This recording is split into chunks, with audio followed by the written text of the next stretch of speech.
my friends. Welcome to God Focus this morning. The title of today's episode, Search Your Heart. I want to talk to you today about some spiritual maintenance. Every so often we need to stop and take an inventory of our lives. In doing this, we can see where we stand with God. Are we still standing firm on the issues that matter to God? Are we still calling sin a sin, or have we let down our guard? Proverbs 4:20 through 23. My son, attend to my words, incline thine ear unto my sayings. Let them not depart from thine eyes. Keep them in the midst of thine heart, for they are life unto those that find them, and health to all their flesh. Keep thy heart with all diligence, for out of it are the issues of life. We have to make sure to keep our hearts right before God. The enemy will come in with some lie that is almost truth, and he will even tell you 10 truths in order to tell you one lie. We have to stop the lies when they hit our mind. They need to be reasoned out and compared to the Word of God to see if they are true. Sometimes Satan will find us in a state that our mind is tired, or we may be fighting a sickness, stress, or some type of distraction that will allow something to get beyond our first line of defense. We will accept something as truth that is not. Then the lie or the seed the enemy has planted will start to take root in our hearts. This doesn't make us weak, it makes us human. But it also is the reason we have to search our hearts and compare our beliefs to the Word of God. The word search, according to Oxford Dictionary Online, means try to find something by looking or otherwise seeking carefully and thoroughly. We have to seek carefully, trying to find the things that don't belong in the heart of a child of God. Psalms 139, 23, and 24. Search me, O God, and know my heart. Try me and know my thoughts, and see if there be any wicked way in me, and lead me in the way everlasting.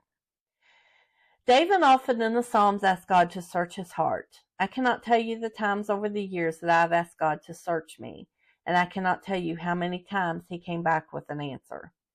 You need to work on this or that, and would point out something that had tried to take root. Things like jealousy, bitterness, and more. I've recently been on a journey that I didn't consciously decide to take, but it's been a good one. I was praying one day and I asked God to remove anything in me that was not of Him. Over the course of the next 2 months, He brought 3 people into my life that had caused me great hurt. They were what most would call chance meetings. There were no big apology scenes or even a discussion, but God allowed me to let go of the hurt that had turned into bitterness. I was carrying things that I didn't even realize I was carrying. I won't share them, but I will share this one story. I was at a gathering with a friend, and she had some other friends there at the gathering, and they came and sat with us. A woman that had made me feel really small and useless years ago came over and sat with us also. As I sat listening to her share her story from the past 10 years, God filled me with compassion for her and removed every bit of my bitterness. He will dig deep and search out the things that He knows we're ready to deal with and let go of. All we have to do is ask Him. Proverbs 4:26 and 27. Ponder the path of thy feet, and let all thy ways be established. Turn not to the right hand nor to the left. Remove thy foot from evil.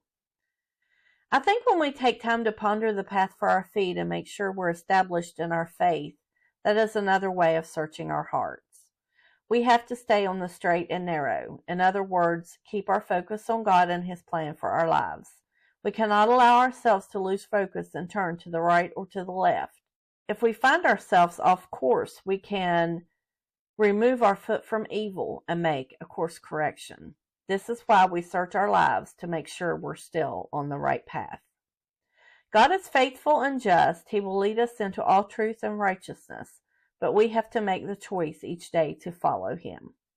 We must have a made-up mind to keep our focus on Him and allow Him to lead us. Psalms 57:7.